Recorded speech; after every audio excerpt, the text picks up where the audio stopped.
All right, let's go ahead and talk about this paper here.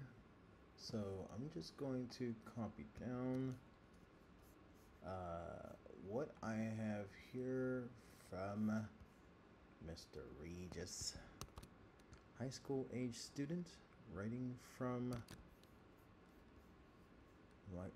Apple Note. Okay. The first thing I want to do is I want to commend the writer on a few things. First, they have a title. Second, they have multiple paragraphs, and three, they have their paragraphs indented, and you can see that each of these paragraphs, or at least the body paragraphs, including this conclusion, they all have transitions. Now, we're going to talk about a few structural things here, and this is probably going to be a long ride, so bear with me here. Let's go ahead and start as I go full screen.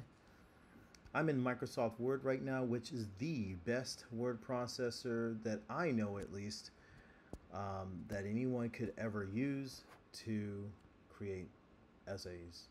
Now, keep in mind that a lot of people have their style, their writing style, their essay style, their personal templates and things like that. And there's no real right or wrong way in terms of the essay. I mean, yes, sure, essays can be about the feeling, and it can be about a style, but what I want to do is I want to create a formal style, a standard that I follow to show how an essay should be. First off, usually essays are quite unique in the sense that they're not built like extended paragraphs. Now, if you know what a paragraph is, the um, the kind of writing that anyone can do formally usually comes in the form of what we call answers.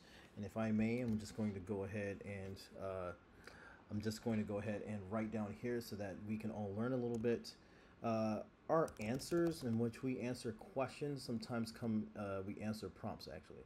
So we answer prompts. Basically, a prompt can be like a question, it can be like a scenario, it can be an answer itself, but you must create something that answers this prompt, this form of persuasion, or a form of, like I said before, hypothetical question as to whether the writer feels a certain way or what reasons they do have to provide. I'm just going to go ahead and show you the type of answers.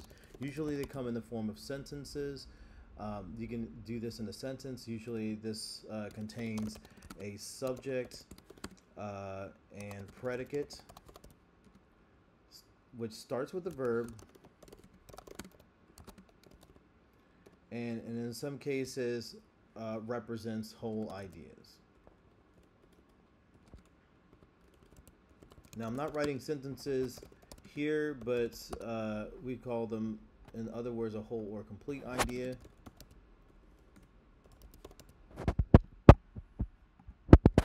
Followed by a punctuation mark. Now, there are four types of sentences that I would say off the bat. That the main sentences we have are questions. So, for example, did you see Mark is a question sentence. You also have I saw Mark, right? You can see I is the subject, saw is the verb, saw Mark is the predicate, where Mark is the object, right? We're not going to go too far into detail here. We have did you see Mark, I saw Mark, look at Mark. So I'm trying to, this is an exclamatory, and also look at Mark, a command, right? The exclamatory sentence usually is followed by an exclamation point, where as a period mark closes both commands and statements, right? So you can make a statement sentence. Now, another thing you have is short answer sentence, right? A short answer sentence is what we also call a small passage. Now, these are things like I saw Mark yesterday. He was playing with Steve and they went home later that night. Now, these are a combination of what you would call sort of like topic sentences or your main answer, your main ideas, which is the first sentence, which I will underline here with one line. Let's try one line for this one. Actually, I'm just gonna do blue for now. Highlight, blue highlight. And then you'll have a follow-up sentence, which is like a minor detail. It's like extra information that we need to know that is always going to follow your answer. Did you see Mark yesterday? Yeah, I saw him yesterday. I saw Mark yesterday. He was playing with Steve and they went home later that night. Okay. The question, the prompt might come in the form of an idea, or in some cases, you might even be able to say, I saw Mark. I saw Mark yesterday, right? So either of these will be fine. Of course, you don't want to repeat this kind of sentence here. Then in this case, I can say I saw him yesterday. Now, I'm not going to go too far into this one because we'll go over the paragraph now. Paragraphs are a little different. Now, keep in mind that this is just a small passage is a collection of sentences. They're varied sentences. There's few sentence types. Aside from the questions, we also have other sentence types in the form of compound sentences, complex sentences, and simple sentences. Whereas we have a simple and compound sentence here, you also will need complex sentences as well. Let's talk about the paragraph now. The paragraph is a collection of sentences, and I will say formally 4 to 5 for a complete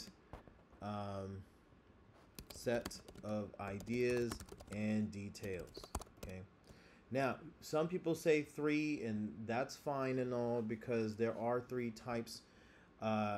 There are 3 kinds of sentences that you want to contain within a paragraph. Specifically, what you need are topic sentences, also known as a main idea. These are your main ideas. You also need supporting details. Your supporting details come in the form of major and minor details. Additionally, there are other types of supporting details, which includes or including additional, minor details, and more. We call those sentences like sort of like context sentences, or you might have the PEE sentence, like the analysis sentence and things like that. This all comes under the major and minor details. If you can do the major and minor details, you can do the analysis, you can do the evidence, and things of that nature, right? And of course, you have rebuttals and things like that. They all fall under this additional minor detail here. Okay. Also, you have something called the essay. An essay is a collection of paragraphs now.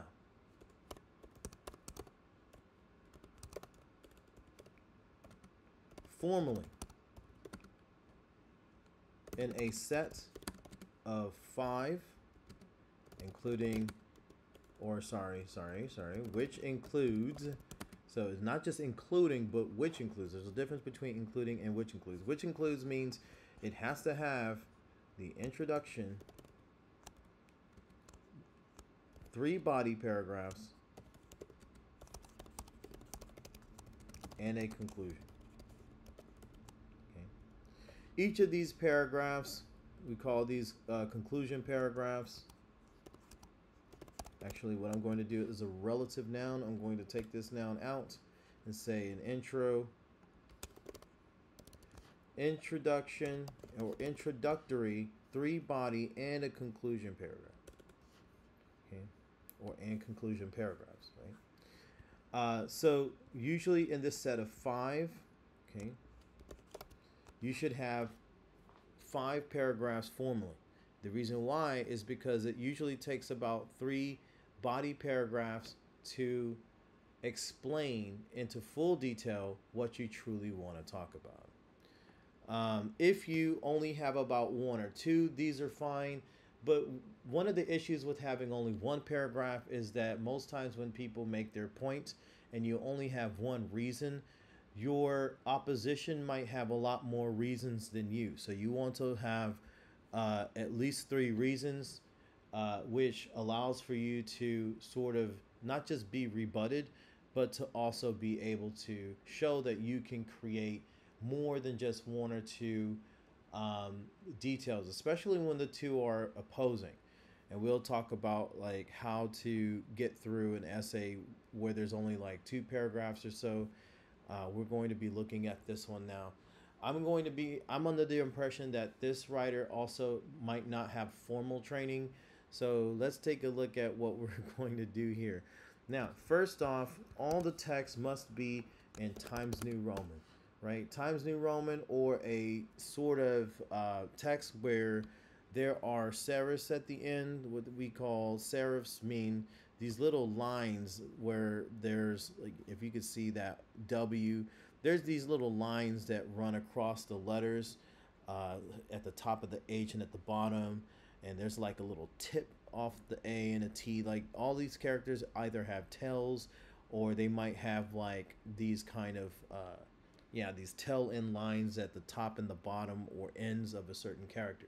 The O's are the only characters I see here that do not have tails on them because they are an ovular character. But the I's, you can see they have one, plus that little dot I. The I's, as you can see, the L, they're totally different. I had students who they typed L for I, and they typed capital I. They never really typed capital I, but I had some students who are in high school right now who used to use the lowercase l to represent I, and it really messed with the paper in terms of the review, okay, which is, the post spelling check and everything. Now, if you set this in Times New Roman, you can really truly see what the person is trying to write, even when the letters are either capital or lowercase. Another thing is, you never want to write over 12-point font. You want to keep it at 12-point font, including the title. And you never want to write any characters in bold. There's no reason to do that. We're going to keep every part of the font in just normal characters. Keep in mind, there is this marker here. It looks like a little paragraph sign. You want to click on that to see if there's any extra spacing. So we're going to take out all these like little extra spaces here. It looks like there's none except for here. And another thing you want to do, turn on review, track changes. Okay, so notice how I undid this little dot here, the space here. You can see where the space dots are. I'm going to type delete one more time, and as you can see on track changes, I'm going to type delete, and you see this gray box here. This lets you know there was a mistake there. When I click on the gray, it shows you what was taken out. When I click it and it's red, it shows the paper as if it's normal. To return this paper back to a visibly normal paper without all these little format lines, just press this little paragraph marker here one more time, and you'll see the paper as is. But of course, you'll still see what was deleted. If you click on these on the side or on track changes, you click on the options here where it says simple markup, right? So you can see how it changes to all markup. I'll change it back to simple markup, which means when I make a change, you won't see all the crazy stuff on the page, the crazy corrections and whatnot. Now, I'm going to center the title. And another thing I like to do is press enter one more time. As you can see, there should be a new paragraph space before the title, after the title, and then in the body, just to keep a clean paper where the title is at the top of the page. And this is the reason why I do this, is so that you should have a header. I'm going to put Regis here. Your name is not registered mail, sorry. You also should put like your writing level. You can say introduction right here. For example, we're going to do introduction to writing. Let's do writing introduction for now. Then you can put the name of the person who you're writing for, usually your teacher. You can put my name, and then you put the date. So today's date, actually this was written somewhere around Christmas. So I'm going to type December. Make sure you type the month out in full. It was assigned to him on the 25th. I think it was done on the 26th. And we'll do, so I guess it's 25th here. And then we'll do 2023. Okay. Usually if you want to, the date will come out in full for you. If you just type out the month a little bit, the current date, the month will come out. Just make sure it's in full and it's not DEC or anything like that. That's not formal for MLA papers and whatnot. Some teachers will accept it, but let's keep it formal here. We're just doing formal writing. Now let's go ahead and fix here the title. Now your title, what I want to do with my life, is sort of like a prompt, sort of like the question that he's asking himself. Most questions start with a W word, like who, what, when, where, why, and even how. What I would do is try to say my life goals. Try to come up with something like a title where you simplify it down to something creative. We're going to go with the creative title. It can be my life goals or my life goal, depending on what you're trying to achieve. But you can also do the things I want to do with my life is another thing. I'm going to set a comment here so that you can remember that. So you can do an optional title. So editors should think about trying to provide optional titles.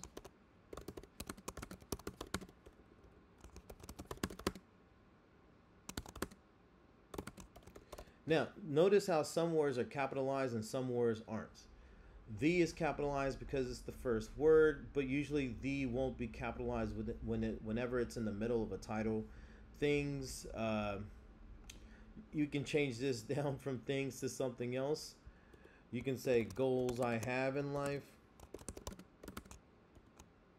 Okay. Notice how the T and to and I and N. These words are not capitalized because they're like preposition words or something like a what we call a determiner or something like that. So if you're using these words, you don't want to use these. You don't want to capitalize these words, but you do want to capitalize verbs and nouns like want, do, life, I, proper nouns or proper pronouns. At least you want to make sure you capitalize those. That's a personal pronoun, but I is usually always capitalized. Goals I have in life might be the shortest version. So instead of the things, I would say goals, right? I have in life. Now this writer says, in this world, there are many possibilities for career. So it looks like he's going for a hook. This hook, we don't know the direction quite yet, but there are different types of hooks. Some hooks, usually you will come up with something that is visual. So that means like a visual picture is more like, you want to provide like an example, like a mental example for someone to illustrate in their mind the scenario, whether it's true or not, but usually it's hypothetical. It hasn't happened, but we want to make it feel like it happened in the person's mind to get them to imagine things. Other ones are sort of like things that have happened before that actually happened to that person. So those are called anecdotes. So you want to think about an anecdote, and you have questions, quotes, things of that nature, historical accounts that may have happened, like back in 1965, George Washington, and then you can go on and talk about what he did at the Delaware River or whatever you want to call it. Here we'll have the sentence here. We'll read it out and have a little look here. In this world, there are many possibilities for careers. Okay, this sounds like a sentence where you can sort of put that last. Okay, we call that an objective, right? So it looks like there's sort of like an objective coming up here. You could be a doctor, a lawyer, an astronaut, or even a police officer. Some people in this world will only work jobs for the money it pays them. Doing this is very depressing because you're doing something you love and not passionate about. Doing something you love and enjoy is crucial to your corporate success in life. So in one case, we're talking about just simply talking about careers, and then it kind of transitions over to a second point of view type of thing where the writer is talking to the reader. You have to choose a singular voice here. So what I would say is, avoid using um, avoid using pronouns, especially personal pronouns. Uh, you kind of limit yourself in this case, right?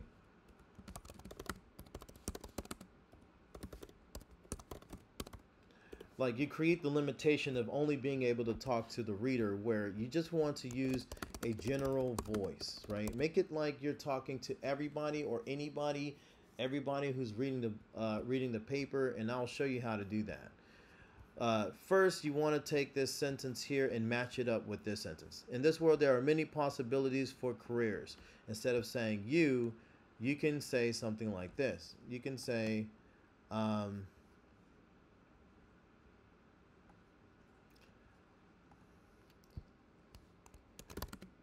some careers, because you're working off of the previous word here, some careers include uh, becoming, or maybe not include. So what I would do is I would take something from the doctor and just call it medicine.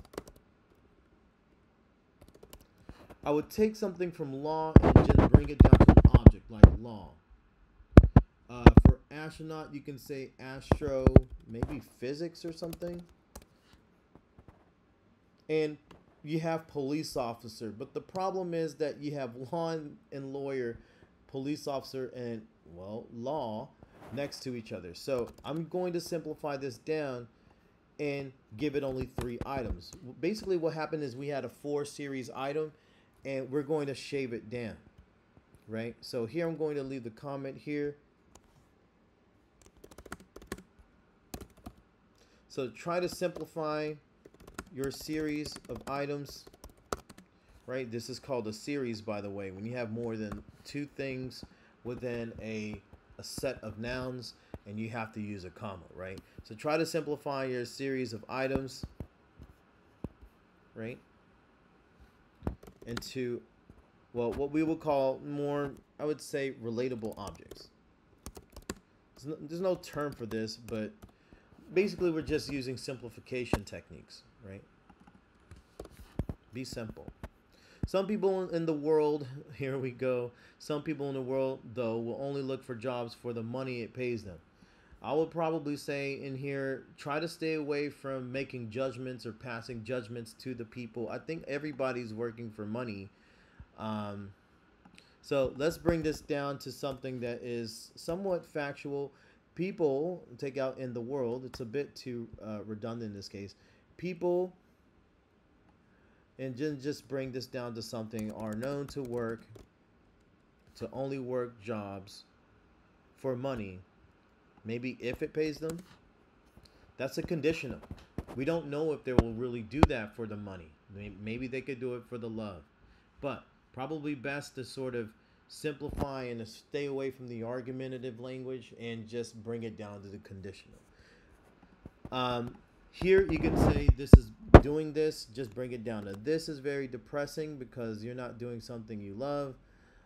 We can probably say this can be depressing. Let's try not to make it extreme. So let's bring it down to a simple sort of language here. This can be depressing if it is not done for love or love and passion. All right? For the passion.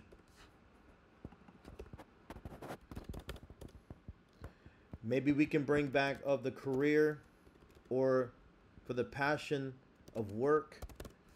I want to bring this word work here. I'm putting this word in because I want to remind the reader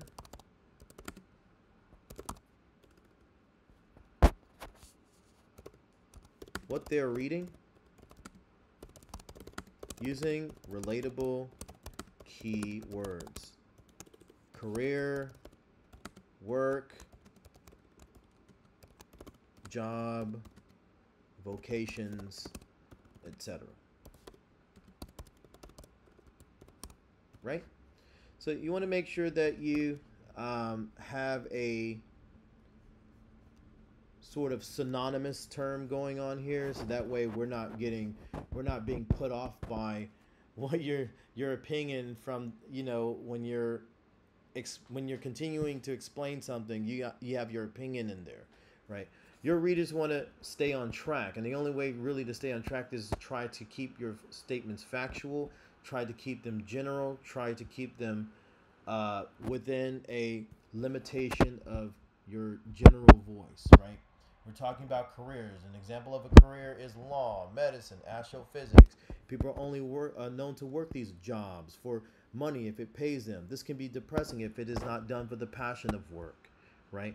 Doing something you love and enjoy is crucial to your corporate success in life. The problem is now we're a little bit too far from what we call the topic, and that's your life goals, which should be mentioned in the first sentence. Here, you answered probably one of the first as a question in your first sentence. This should be the spot where your main idea for your first body paragraph comes from. Keep in mind, it looks like you only have two when you should have three for an essay. So this is something like a passage, which is a short reading. If you can read this in less than a few minutes without really getting deep into the details here, it is not considered an essay, but more of a reading passage, right? Which is a short form of reading, whether it has 3 paragraphs or 4 or even less. It can still be a paragraph and a very long one, but here we're writing a passage. Let's go ahead and take a look at the structure of the paragraph, though. Try to make sure that you have your lines together. No extra spaces here. We'll tell you what you'll need to do next after this. But first, let's take a look at this last sentence. What can we do here? It says it can be depressing if it's not done for the passion of work. So the opposite must be true, right? According to the writer. It says here, doing something you love, which is the passion, is crucial to your corporate success in life, right? We could probably put these two sentences together in some cases. We could say this can be depressing if it is not done for the passion in work, comma, so doing something you love and enjoy, we can bring the love out and just put something you enjoy is crucial to corporate success. Take out in life. In life and in the world are, I would say, sort of, there. I wouldn't say that these are unnecessary phrases to use, but when we know that we're talking about something based on life and in the world, I mean, we're on planet Earth, so we don't know if we're actually talking about something that only pertains to Earth and not other planets. For life, death, right? So as you can see, when you say, "Oh, you'll have a lot of friends in life," you can also say you'll have a lot of friends. You could probably even say you'll have a lot of friends as you get older. But if you say you'll have a lot of friends in life, it's too vague. And it's too vague, but it's too obvious. So we'll stay away from using unnecessary phrases like in the world and things like that. I mean, you could say in the real world if it's in context, though. Let's go ahead and continue. The topic sentence is missing, so we're going to look for your answer. Here it says, for me, I'm not really sure what I want to do as a profession. Now, keep in mind that this sentence is probably not going to be a sentence that you want to use, okay? First, it does not answer the question, okay? And it's not I would say this might be the most realistic question based on your opinion. So I can say, in your opinion, the key here is for me. This is not, or sorry, this will be a realistic answer for someone who cannot answer the question without guidance. Instead, what you want to do and what anyone should do, answer the question hypothetically. And also remember, your personal voice does not matter much in a formal essay. I would say formal academic essay. Okay? I'm not saying that your personal voice doesn't matter, though. What I mean is you should try to answer the question, or just at least answer the question without having to, I would say, not lie, but without having to sacrifice your personal voice in place for sentences that should really be there. And what I mean is you have a structure, right? You have the main idea, the major detail, and the minor details. If your first sentence is a main idea sentence that says, I don't know what to do with my life, then how will you explain the part where you don't know what to do with your life? Right? You will have to explain that into detail, like why you don't know what to do. What did you do to get there? Instead, you should just make up something that makes it look like you know what you're going to do.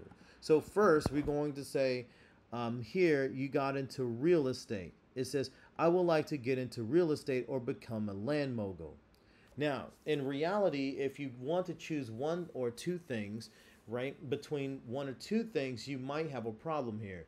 First, if you choose between two things and it doesn't look like you're sure in the first place, the problem is that you're going to be bouncing around two different jobs. But you should actually have one job of choice for 3 reasons. And let me show you what to do here. It says, in your sentence before, you mentioned that you can be depressed if you're not doing something passionate and something that you enjoy. What you can do is take this first sentence where you've answered the question and move it up. Move it to here. You can say, I would likely be passionate about. So I'm using that word passionate. You can also use, I would love to be a real estate or land mogul. I'd probably feel as if land moguls are bigger versions of real estate agents. So you can probably do this to keep it simple. I would likely be passionate about getting into real estate. And we're going to give you a simple objective here. So we'll say for 3 reasons. Well, you don't actually have 3 reasons for sure. These are your objectives. These are your ideal objectives, and we'll set you up for, so this is an ideal example of creating objectives at the essay level. Okay. So what we're going to do here is we're going to strike this part out and come to this part. I feel like having these interests as ideas is good because, and now we're starting we still continue on with what is called, I would say, opinionated statements that does not really explain the reason why you want to become a mogul. It says you have an interest in it, it's a good idea, so we need to change these opinionated statements to statements here, general statements. Owning lands and homes on the land is passive income. We have a few repetitions here where you repeat the same word twice. Passive income. That should be your first reason. You want to earn passive income. So I'm going to mark that in blue for now. Actually, I'm going to turn off track changes using a shortcut key, which is Command Shift and E on the MacBook keyboard here. I know this is good. Okay, lazy to get paid. Who wants to sit around doing nothing, making money? Looks like a question here. When you're a land mogul, you don't sit around doing nothing. So I'm going to sort of simplify your topic and take out the land mogul part. I would say that the real estate is the person working hard to become the land mogul. So we have to look at this from a realistic standpoint. I don't want to take out everything, but we are going to modify the paragraphs here. You have to keep up with the maintenance and inspections of the house. So this might be the realistic part of being a real estate agent or owner of the land. You could say a real estate owner. So I'll come back to track changes to add that word in, and then come back out to find the nothing part. Passive income. you're you're going to enter the contradiction for doing nothing. So it says you keep up with the maintenance. If your first reason is having passive income, the second reason must match this. You must have a noun phrase or an adjective and noun combination phrase in order to match up with this detail here. Um, so I would say you can earn passive income. Let me come down here and show you what I mean. Earn passive income. When you create your ideas, what you want to do is create a verb and a noun combination. It's like a verb phrase, basically. And occasionally you can come up with a verb and an adjective plus a noun in this case. So your next idea needs to match that. So you can say something like manage. Manage would be the mogul part, which is what you have here. Says if you don't keep with the inspection, the living environment for the leases will not be stable, life threatening. If you don't have happy leases, the money's not rolling in. I'm not sure if the details here is as strong as what you have at the top. One is about making something like easy money, while the other one is like saying manage, let's say like new and young renters or something like that. Okay, let's do that. The reason why I do this, you can manage renters, is you can feel like a boss, right? So you can also say feel like a boss in this case. This is more like for a landlord though. So I probably would say manage new renters or help renters. Okay, this is the idea I'm getting from your essay. But the last part is unknown because we don't know what your third paragraph is supposed to be. So we're going to remake paragraphs here for you. Okay. You say, I feel like having these interests and ideas because it is good owning land on the homes and the land is passive income. Here you can make your sentence very simple because it's a main idea sentence, and what we're going to do is we're going to create a sentence called the topic sentence or main idea of the paragraph. It looks like we have to learn how to make paragraphs first before we actually write essays. So the first thing is have a main idea sentence. So you can use transitions instead of for me or however. However is more of a contrast transition. Let's start with the first one. My first reason for becoming a homeowner, a real estate homeowner, basically. Okay. So looks like I didn't do track changes here quite at the top. I'm going to check that one more time. Homeowner. Okay. Notice how it's in the black. Okay, now I'm going to add it in and then take out track changes. The reason why I'm not using track changes on the new parts here is because there's nothing to correct, right? My first reason for becoming a homeowner or a real estate homeowner is because, sorry, not is because. I won't use because first because that's more for a major detail. My first reason for becoming a real estate homeowner is to earn passive income. Okay. Now, you see this objective here now is going to become yellow. Why? Because that should be one of your three reasons. Okay. Your three reasons branch out to your example. For example, comma. Usually your example sentences come next. So you can say, for example, I had an interest owning land and lazily getting paid. Let me tell you where I got that sentence from. I got that from here. These two sentences here, right? So you can say, I always had an interest in owning land and lazily getting paid. Who wouldn't want to sit around? Wouldn't want to sit around doing nothing and make money?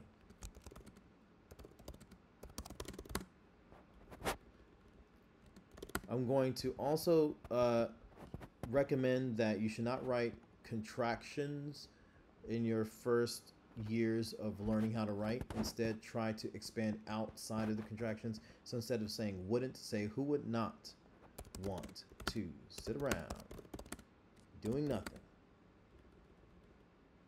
Who would not want to sit around? Who would not want to do nothing, comma, and make money? I'm changing the tense of the sentence because these verb phrases are basically in a series. So I'm just going to change it here. It's a question, actually.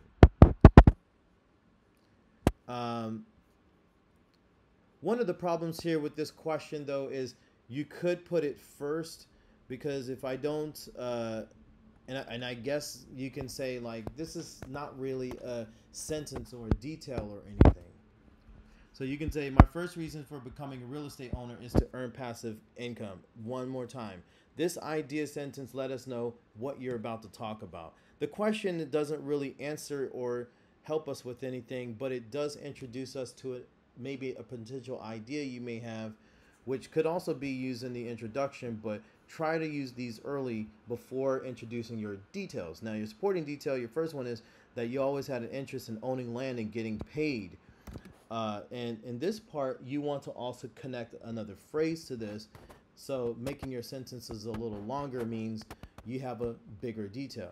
So you can say, I always had an interest in owning land and getting paid. And I'll use a different type of conjunction here. Since I was maybe since you were 7 years old. Now, when you were 7 years old, you should tell us about that time. This is where you can work off the 7 years old part, right? What happened when you were 7 years old? What did you see? These are questions that you can ask yourself as you are writing, so that way you can create a new sentence that carries on this idea. This is called a time transition, right? So you can say, at that age, I saw a movie about a young homeowner who bought land. This is where you can start making up things, even if it's not true, okay? The point is that you want to show that you can write something and still be able to answer the question. Though, it would be very nice for you to have a sort of movie or something like that that you've actually seen, titling the movie. Even if it's a real movie, it's definitely going to work. Help state a case that if you were trying to get into a university and you're writing a factual statement that can be backed up and actually agreed with upon somebody who might have or have not seen the movie, they can look it up to see if they can relate to you and if your statements match up with what you're saying. So here you can say, at that age, I saw a movie about a young homeowner who bought land and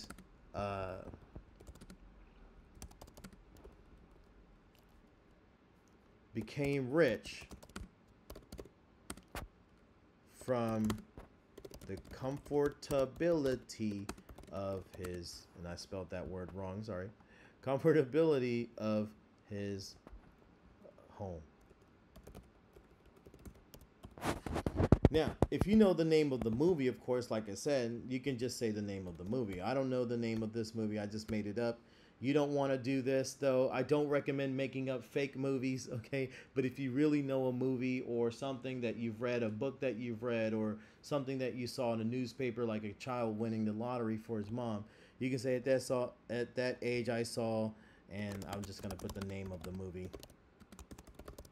Keep in mind that the title of the movie, just like the title at the top of your page, it needs to be capitalized correctly, right? You see the first word of the name of the movie, the is capitalized, name is capitalized, of the is not capitalized because these are just preposition words and articles, whereas the word movie is capitalized. So the name of the movie, right? At that age, I saw the name of the movie, maybe money-making movie. The name of the money making movie about a young homeowner who bought land and became rich from the comfortability of his own home. Now, let me highlight the sentences that are important here. You have the major detail and the minor detail. Now, there's only about 4 sentences here. Yes, that's true. You got that question, and you could probably close your paragraph off with this because the last sentence is a detailed sentence, right? The most detailed sentence will always be the final sentence, whereas your sentence, you know, they're getting bigger and less simple, right? Simple sentence. Here you have a compound sentence, or not a compound, a combined sentence, because you have and lazily getting paid since I was 7 years old. And is a conjunction, but there's no phrase here. Since is a conjunction, but there's no phrase here really. Well, you could say I was 7 years old is a phrase. Since I was 7 years old. Oh, okay, yeah, that's a subordinate conjunction. True, but it's very short. It's complex in a sense. So you have that, and then you have at that age, I saw the name of a money-making movie about a young homeowner who bought. Here you have a lot of adjective phrases like who bought land and became rich from the comfortability of his own home. So you have these kind of connecting phrases that make the sentence longer. And so you probably need to conclude or at least extend the idea of that minor detail. You wouldn't come back to say, and that's the reason why I want to earn passive income, because these transitions are, these kinds of, conclusion sentences are quite archaic in writing, meaning that they're old school. You don't have to go that far back old school to close out a paragraph. Instead, you can say something like here, since then, I have been hooked on reading books about famous real estate owners who had become successful. You can even add here globally successful. You can use adverbs to further your adjectives. In this case, when you have that, it helps draw an idea of what your paragraph should be about. So you don't really have that in the original paragraph, and you want to hope that when you're working on your next paragraphs, you want to have or replicate the same success by thinking in the same way. Of course, you have your second reason and your final reason, right? You have this however sentence. I think this might be a good sentence to use. However, it can go last. This could be something last because it says you don't sit around doing nothing. I mean, you could probably put this right next to your paragraph here and it may work, right? However, when you're a land mogul or maybe a homeowner, right? So we're going to switch this here.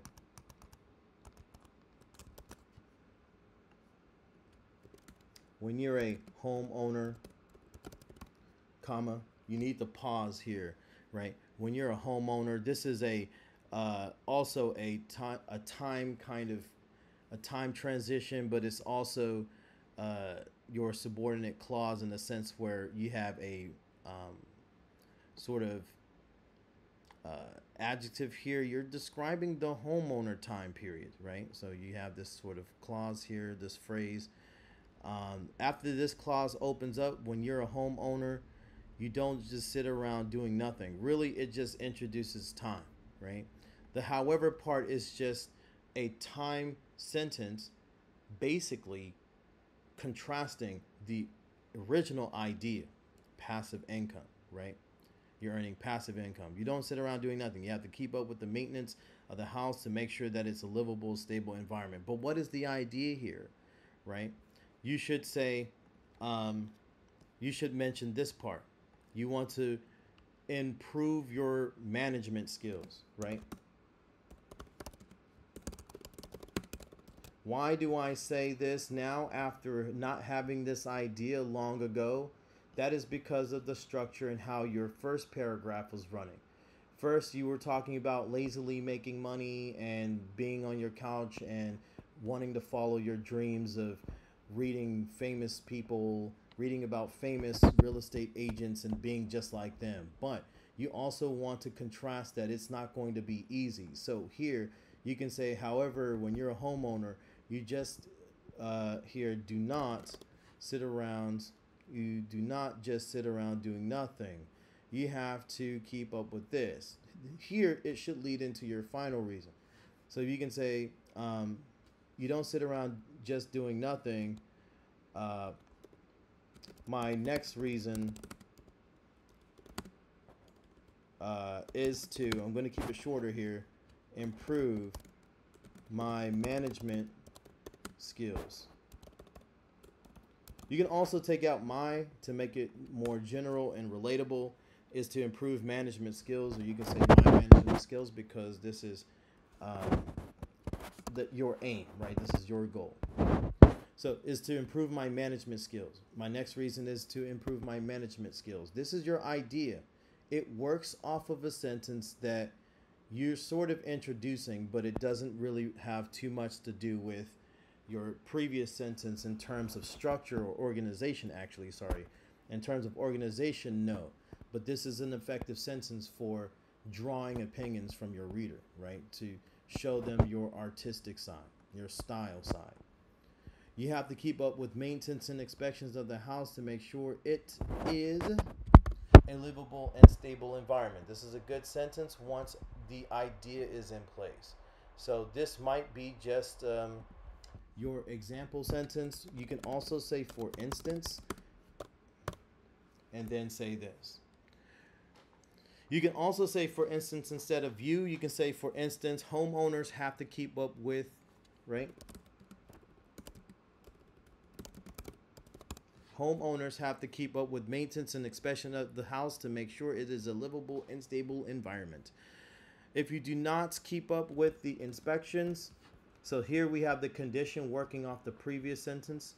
So here, if you do not keep up with the inspections, the living environment for your leases will not be stable and could possibly be life-threatening. So you're kind of repeating a lot of the words that were in that idea. So we're going to put these two sentences together. We're going to take out the repetition parts because they are quite repetitive. They're just opposites. So here we can say, if the living environment, let's shorten this down to, if the living environment is not stable, or you can say unstable. If the living environment is unstable for leasers, should be your leasers, or you can bring it down to renters. You can say here, we don't know what will be life-threatening, but you can choose. If I could choose for you, if I could cheat it for you, this is not an academic paper for a school or anything, so I'm just going to throw in something for you. It wouldn't be cheating in this case, but you got to come up with a subject here that will come after your conditionary clause, right? So you can say, if the living environment is unstable for renters, you can say the consequences of, let's say, house damages can be, here you can say, life-threatening is quite extreme, but you know, anything can happen. So we can say the consequences of let's see, unattended maintenance or home maintenance, home improvement, like that TV show. So the consequences of unattended home maintenance and improvements can be, here I can say, can lead to inconvenience. So let's start with a non-extreme here.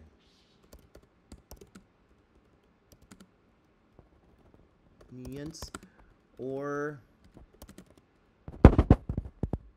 can lead to inconvenience or, I don't know, a fatality, right? It's Or it can be life-threatening. We can do that because we have can lead to, can be, right? Can lead to, can be. So we got to keep our verbs in order here. We can talk about parallelisms all day, but let's keep it parallel here. Can lead, can be. Can be life-threatening. If we do not have happy leisers, the money will not be rolling in. Here, we just take this out and combine it together. And the money needs an apostrophe, but we're not going to do that. Will not roll in. Right? So you're using sort of like, figures of speech here. What do I want to say? Idioms and whatnot. I mean, if you want to use the idiom as money not rolling in as a figure of speech, this is fine. It's just an expository essay in a sense, so it doesn't have to be that formal. But just going over the formal rules here. So that means you're going to need another paragraph. There is a, let me do this for you, a missing paragraph. This one paragraph is missing, right? So for your homework, you got to think about writing that new paragraph that's going to go there before your conclusion. In conclusion, I could see myself becoming a land mogul one day. This is where you want to get to that conclusion. Maybe when you have enough experience, and I'll probably put this in here. My question is, when you have enough real estate experience, do you think you will become a mogul like you know who? You know who? MAGA? You know, that guy, right? Yeah, if you want to become more like me, you gotta try to, I'm sorry to do it, here. My good friend here is teaching you how to write, is teaching you how to try to be like me, map out your life, Sometimes when you want to come up with a sort of essay, by the way, my teachers used to tell me in school, you have to think about it first for about a good 10 minutes. We call it brainstorming. You gotta try to brainstorm. That's actually a pretty good idea, sir. What's your name again? Let me go ahead and see if I can turn the track changes off. He's right. You got to sort of brainstorm your ideas on a sort of mind map for about 10 minutes first. Then, what do we do next? You create an outline. That's right. That's right. Then create an outline. You see, I should be teaching this class, actually. This guy should be getting out of the way. No, I'm not going to do No, you got to get out of, you got to let me do it. Okay, let me come in here and let me tell you about it, okay? One day you can become a big mogul, a big important person like myself and do big things. Let me go ahead and read this last paragraph to you, okay? In conclusion, I could see myself becoming a land mogul, I hope so, one day, and owning property for others to rent out.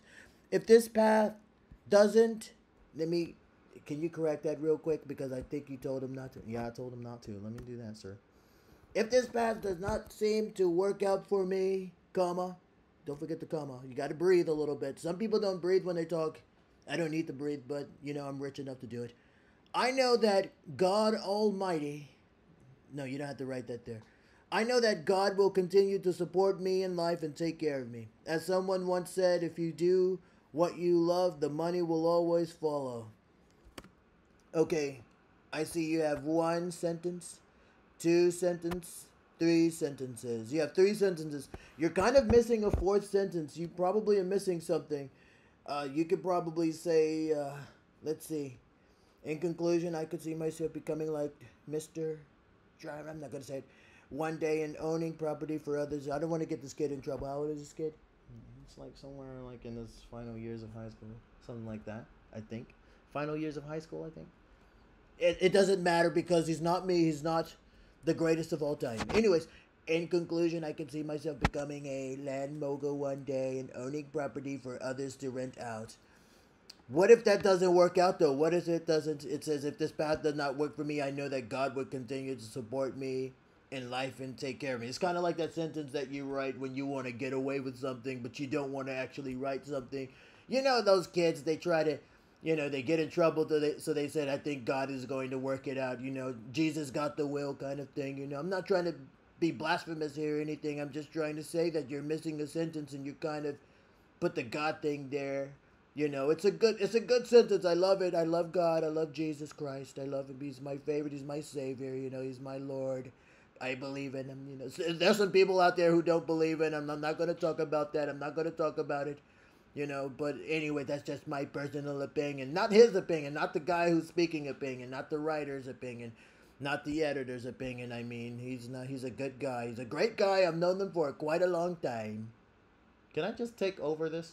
Okay, sure, it's yours. If you want me to come back, you got to pay me lots of money. I'm not going to do that. I'm not going to do that. All right, bye. See ya. See ya. See ya. Happy New Year's. Okay? He's going out the door and stuff. I heard what you said. Okay. Anyways. Yeah. If this path does not work out for me, I know that God will continue to support me in life and take care of me. As someone once said, if you do not love the money, if you do what you want. I guess he missed that one. Okay. If you do what you want, let's go ahead and fix that here. What you love. If you do what you love, comma, don't forget the comma because you got to breathe a little bit. You heard what he said. The money will always follow. Okay, you still need a sentence here.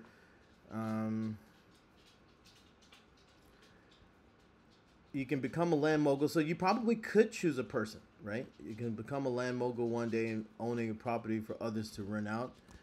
And then maybe you can put something like achieving this dream, like something like in a conclusion. What would your conclusion actually do or achieve? So you can say something like achieving this dream will help my mother retire earlier and puts my sister through college. I got it, right? Because you really love your sister, right? Through college. And these are sort of like solutions that you can create for yourself. Like, what is that last sentence? Because remember that formally, you want to have 4 sentences in every paragraph or more, right? So remember to, here you want to, think in parallels when creating ideas. And that's all I have for you today. So anyways, if any one of you, anyone, whether it's the original writer, if it's the mommy or the daddy, or anyone needs any kind of extra work with these kind of essays, get at me. I know what I'm doing when it comes to writing these essays, especially the basic academic sentence, writing passages, essays, extended essays, extended paragraph essays, research papers, you name it, right? I've been doing this for quite a long time. I've been helping a lot of people get a lot of into a lot of places and win a lot of things with these sort of strategies, but there's more than meets the eye. What I'm talking about right now takes a lot of time, practice, and explanations, and a lot of note-taking too by anyone trying to learn. But if this was a good refresher for you and you had fun watching this, good. Thank you very much. I appreciate it. If you made it through at least 5 seconds, or even if you made it through that last guy who was just talking a moment ago, I thank you very much for all of that. This was a very long video. If it was helpful for you or insightful for you, please let me know how and exactly what you needed help with. And if you need some help, don't forget to reach out.